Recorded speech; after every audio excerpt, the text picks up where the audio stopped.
The Holy Gospel according to Luke. Glory to you, O Lord. Now every year, Jesus' parents went to Jerusalem for the festival of the Passover. And when Jesus was 12 years old, they went up as usual for the festival. When the festival was ended and they started to return, the boy Jesus stayed behind in Jerusalem, but his parents did not know it.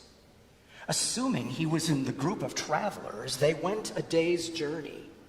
Then they started to look for Jesus among their relatives and friends. When they did not find him, they returned to Jerusalem to search for him.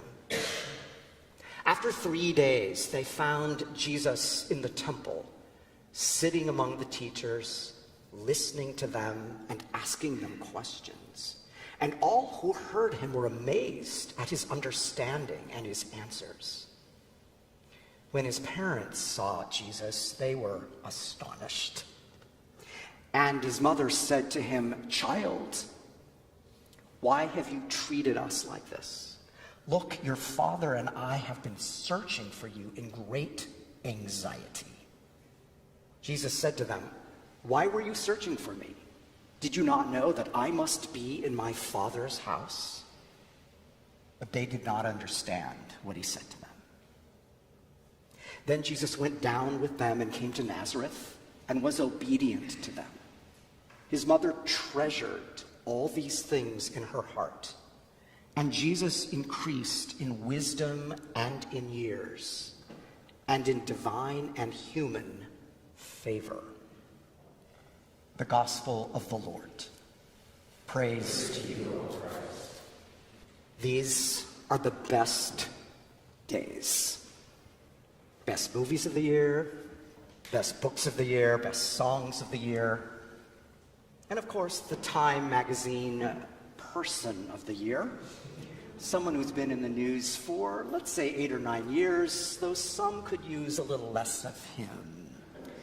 There's also what comes out this time of year, the year in pictures, like this section of the New York Times. And what a year it has been. All the stories related to the presidential campaign, wars and political movements. And don't forget the solar eclipse last April that I saw in person in Indiana. One of the highlights for me of 2024. Now, the editor of the Year in Pictures edition invites us to look carefully at these photos, to take time with them, to take in the photographer's reflections. In other words, to do some pondering.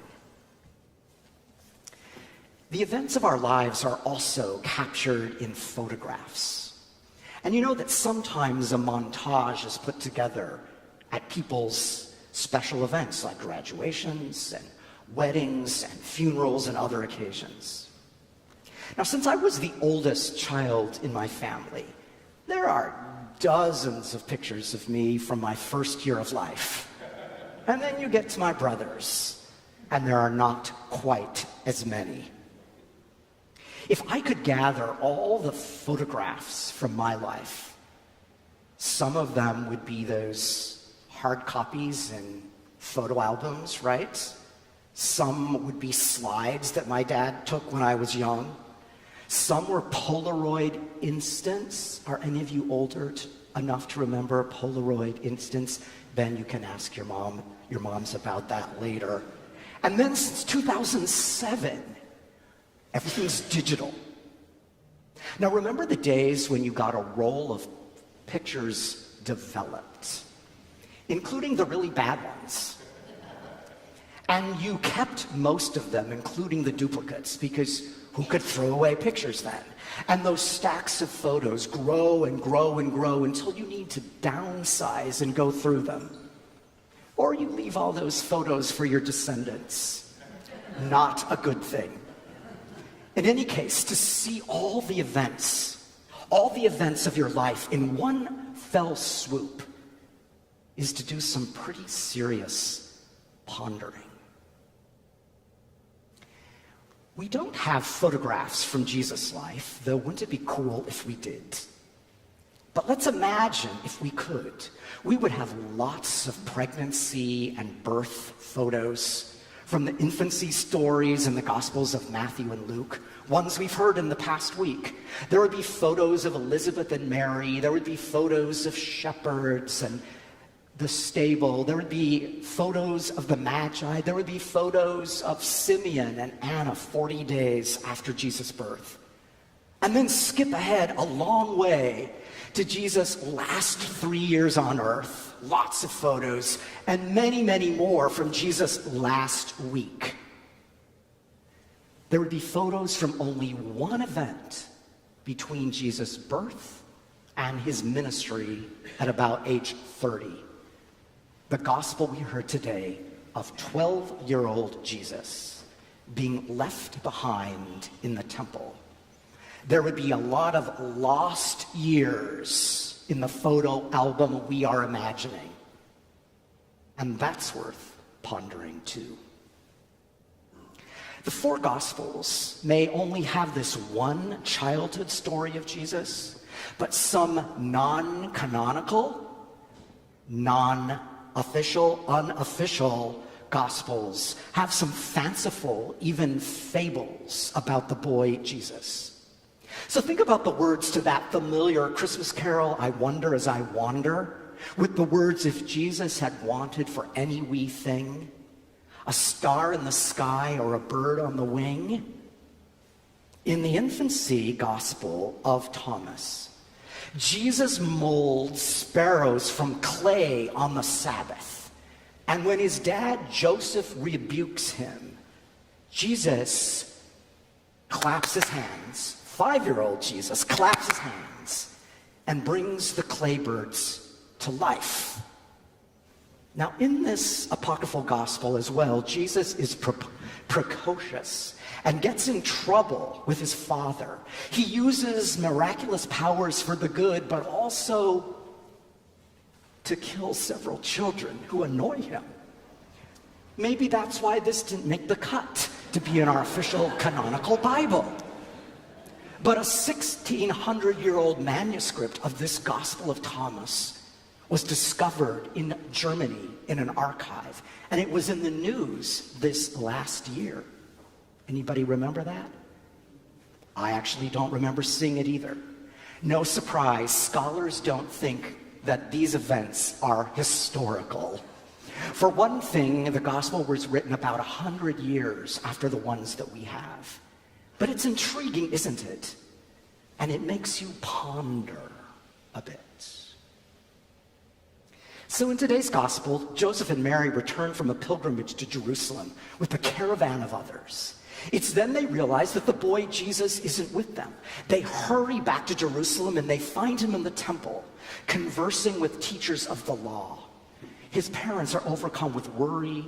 They're overcome with concern, anxiety. They're overcome with some relief and also some anger. And they do some pretty serious scolding of Jesus. Wouldn't you as well? The way Luke tells the story, though, Jesus is a bit baffled that his mom and dad don't understand his divine purpose that transcends family ties. His calling is to be about the business of God. And this narrative is similar to Hellenistic biographical tales, in which a childhood incident foreshadows the greatness of the person in adulthood. This story and the infancy stories in Luke end with Jesus obedient to his parents, growing in wisdom, growing in years. And as we take in this story, I am drawn to Mary's response. Mary treasures all these things in her heart. She treasures the memory of these events. And when she looks back, she will remember how crib and cross are intertwined in the story of Jesus. Think of the word ponder for a moment. Twice in earlier passages, it says that Mary pondered. When the angel Gabriel appears out of nowhere with this message that she will bear a son, she ponders this greeting and what it could be. After the shepherds return to the fields, Mary treasures in her heart all that has happened to her in the birth of Jesus and ponders this. Tiny bit of Greek here. The Greek word for treasure implies to preserve, to keep within oneself. To ponder means to throw together, to bring together in one's mind. When our Wednesday morning study group discussed these stories, I asked what it means to ponder. And one of them came up with a short definition I love. Ponder is slow thinking. Our minds are usually racing, taking in so much information, especially online. To ponder is to do some slow thinking, some slow reflecting, some slow ruminating. So maybe we need more pondering and less pontificating, more listening and less lashing out, more reflecting and less overreacting. So take some time to ponder the events of this last year in the country, in the world, and in your life. What are some takeaways for you in 2024? What did you learn about yourself and others and the world? Have you grown in wisdom, in being with what is? Now, pondering and ruminating can bring anxiety, or it can bring trust. And maybe since we are human, it's a bit of both. So how are you feeling about the new year upon us? How are you feeling about 2025?